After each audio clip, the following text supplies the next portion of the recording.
Bien, continuando con nuestras clases virtuales con los alumnos, buenos días. Esperando, discúlpenme que sea redundante en ese tema, esperando que estén respetando las normas emanadas por el Estado peruano, el del aislamiento social y el del distanciamiento social, si están saliendo a las calles por alguna emergencia. Les recuerdo que son premisas hoy día para prevenir el contagio de la pandemia del COVID-19, que por cierto es mortal. Esperando que ustedes estén respetando estas consideraciones, entonces vamos a trabajar hoy día el tema de los derechos humanos. Y cuando hablamos de los derechos humanos, estamos hablando, jóvenes alumnos, de que son valores innatos al ser humano. ¿Desde cuándo? Desde el día que nace hasta el día que se muere. Son innatos.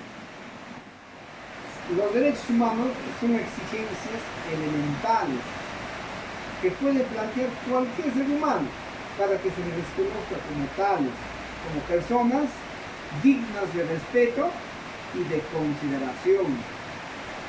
Por lo tanto, cuando hablamos de este tema, de los derechos humanos, tiene su fundamento, y su fundamento son las bases jurídicas establecidas y tuteladas por el derecho.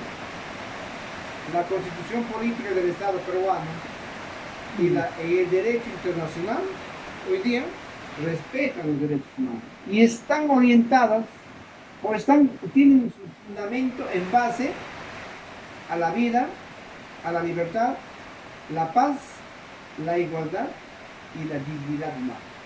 Las normas jurídicas, las constituciones políticas de los diferentes países del mundo establecen estos derechos cuando hablamos de derechos humanos. Ahora, respecto a los derechos humanos, jóvenes amigos, cuando hablamos ya desde el punto de vista filosófico, existen posiciones teóricas de dos tipos. Estudiosos que plantean dos concepciones. Los just positivistas, ¿qué nos dicen? Que los derechos de las personas se originan después de las normas jurídicas y las leyes que establecen el respeto de los derechos humanos. Entonces, para ellos, primero son las normas, son las leyes y después son las personas humanas. Ahora, si esto es cierto o no es cierto, dejo en consideración de ustedes para que puedan tener una posición al respecto. Y los justnaturalistas tienen una concepción opuesta a los positivistas. Los justnaturalistas nos dicen que los derechos son inherentes a la naturaleza humana. De ella se desprende la dignidad humana. Por lo tanto, el Estado reconoce los derechos preexistentes a la norma jurídica. O sea, los derechos de las personas existen antes que las normas jurídicas, no después. Y de acuerdo a los justnaturalistas es que se organiza y se fundamenta la Declaración Universal de los Derechos Humanos. Ustedes como estudiantes ya tienen que ir marcando posición, cuál de estas concepciones filosóficas es la correcta, es la adecuada. Pero son concepciones filosóficas que han sido debidamente sustentadas y hoy día nosotros, los estudiantes de ciencias sociales, manejamos estas dos concepciones, pero tenemos que orientarnos por una de ellas. Ahora, respecto a los derechos humanos con los alumnos, hoy día nosotros, después de la independencia de las 13 colonias y de la Revolución Francesa, tenemos nosotros igualdad, libertad, paz. Pero esos derechos humanos que hoy día nos corresponden y que es inherente a la persona humana, no siempre ha sido así. Por lo tanto, los derechos humanos han ido evolucionando en el tiempo. Y vamos a partir hoy día en la edad primitiva,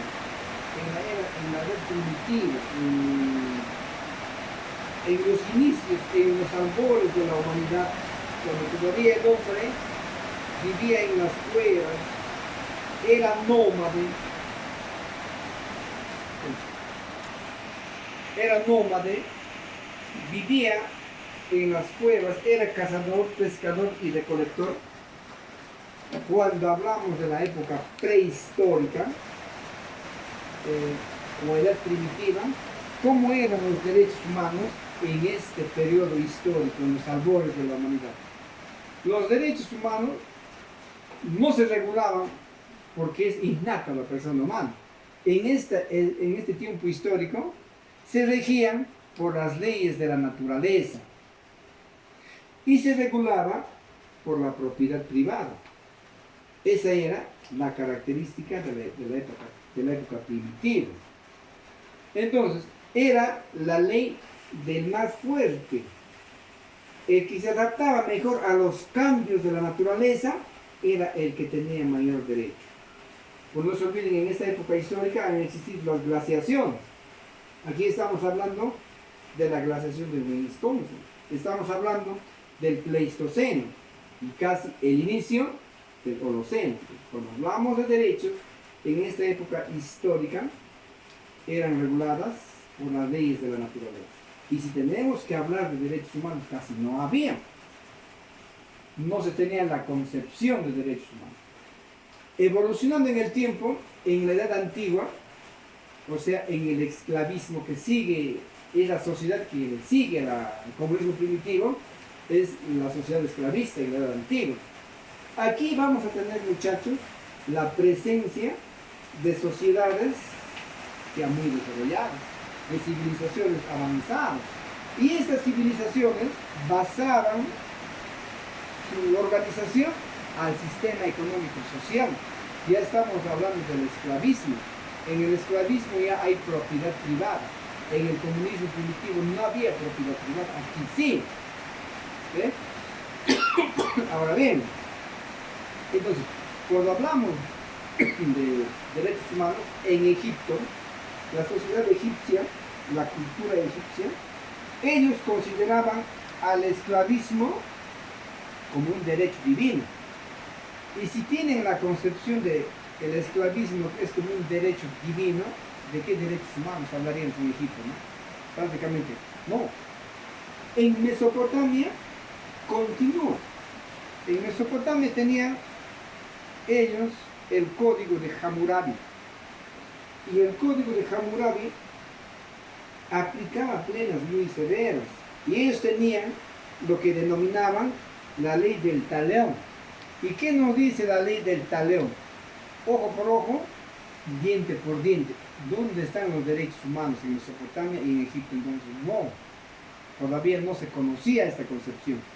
En cambio, en Hebrea, los judíos, los israelitas, ellos sí ya tenían concepción de los derechos humanos. Ellos, los israelitas, son los que establecen normas de contenido moral.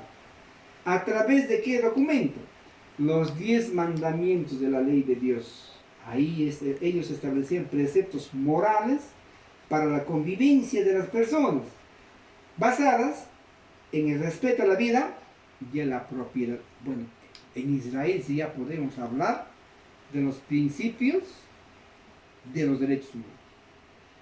En Grecia empiezan a reflexionar filosóficamente sobre los derechos humanos. Y aquí en Grecia se dan una serie de normas y reglas que tenían que cumplir los ciudadanos, como hombres libres, en igualdad de condiciones y de oportunidades. Y esto trajo como consecuencia, en Grecia aparece por primera vez la democracia. ¿Y quiénes lo pusieron en práctica? Fueron los romanos. Eso ya hemos trabajado con ustedes cuando hablábamos de Grecia, Atenas y Roma. Hablábamos de la democracia. Y en el Imperio Romano, ahora ya estamos hablando de derechos humanos. En Roma se dieron una serie de acontecimientos. Los esclavos buscaban su libertad. Y aquí hubo rebeliones para que los derechos humanos sean respetados. Y la sublevación, el rebelde más famoso en Roma fue Espartaco. Pero el ejército imperial los derrotó y los ejecutó. Y crucificó a todos los sobrevivientes. Pero ya estamos hablando de los principios de los derechos humanos. Luego, la sociedad ha ido avanzando, ha ido evolucionando y vamos a encontrarnos ahora con otro tipo de sociedad. Luego de la sociedad esclavista viene la sociedad feudal, en la Edad Media. Aquí sí, en la sociedad feudal ocurrieron hechos de trascendencia. Hechos de trascendencia, ¿para qué? Para reconocer los derechos humanos.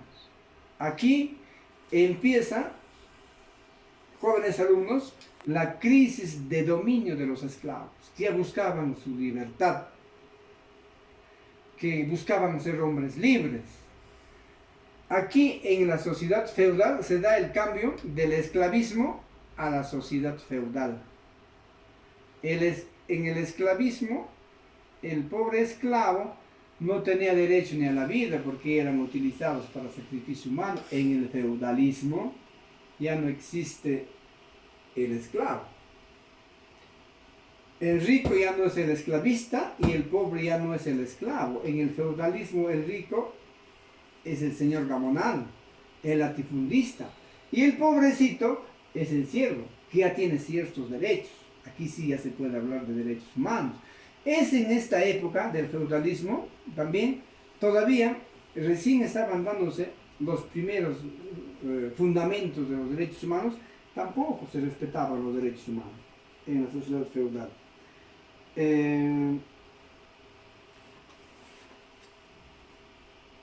Lo que sucede, el acontecimiento más importante de esta época feudal, jóvenes alumnos, es lo que sucedió en Inglaterra, cuando los súbditos se rebelan contra su rey, Juan sin tierra. Y estos logran que el rey les reconozca un bill. ¿Qué viene a ser un bill? Un conjunto de derechos que contenían su Carta Magna. Y aquí sí empiezan a respetar ya los derechos humanos. Luego vamos a tener la Edad Moderna. En la Edad Moderna, jóvenes alumnos, predominan las monarquías absolutistas. Hoy día existe monarquía en la edad contemporánea, sí. Pero existe una monarquía constitucional. En la Edad Moderna existían las monarquías absolutas, donde lo que disponía el rey era ley. Nadie podría contradecirlas. El rey ordenaba y se cumplía. En esta Edad Moderna gobernaban con criterios despóticos, autoritarios, reprimían las libertades, el derecho a la vida, a la libertad, a la paz, a la igualdad, todavía estaban recién por reconocerlo. Pero sin embargo, en esta época de la monarquía absolutista, que era despótico, autoritario, no se reconocían los derechos, aquí surge una nueva concepción, producto o como consecuencia del humanismo. Aquí se dejan de lado ya las explicaciones divinas, los 10 mandamientos, y surge la concepción científica con la ilustración. En esta época surge una nueva forma de pensar. En esta época surge el respeto a los derechos fundamentales, como la libertad de residencia, el derecho de petición y el habeas corpus. Nace en la Edad Moderna. Y en la Edad Contemporánea, la época que estamos viviendo, inicia con la independencia de las 13 colonias de los Estados Unidos y con la Revolución Francesa. Estos dos hechos históricos dan origen a la Declaración del Hombre y el Ciudadano en el año 1789, año en el que se da la Revolución Francesa. ¿Sobre qué bases se da la Revolución Francesa? Sobre las bases de la igualdad, fraternidad, solidaridad y respeto a la propiedad. Entonces, aquí sí ya podemos estar hablando de los principios fundamentales de los derechos humanos. Bien, entonces ahora hay que indicarles también, jóvenes alumnos, en esta época histórica se da una serie de hechos históricos en forma progresiva. Primero, se da la abolición de la esclavitud. Ahí sí estamos hablando de derechos humanos. ¿Ven? El reconocimiento a la educación y al trabajo, que han sido reconocidas en la Constitución de Francia del año 1848. Ya es ahí donde ya se habla de derechos humanos. Luego, teniendo como base la revolución industrial, también se genera una serie de conflictos entre los ricos y los pobres, entre los poderosos y los débiles, donde se daba la explotación de los trabajadores, que no trabajaban 8 horas, sino trabajaban 12 horas. Aquí surge la ideología de Carlos Marx. Este solicita el derecho para los trabajadores. Y en nuestro continente, jóvenes alumnos, en el año 1917, en México, no solo se abolió la esclavitud, sino también se reconoce la igualdad de los hombres. Pero también se reconoce el derecho a la propiedad social a través de la reforma agraria, que instaura la acción de amparo como mecanismo para hacer valer sus derechos constitucionales. Aquí juega un papel muy importante don Emiliano Zapata y Pancho Villa, eso vamos a ver más adelante, sobre la tenencia de la tierra en México. Hasta aquí vamos a llegar, jóvenes alumnos, y nos vemos en la siguiente clase. ¿Cuánto?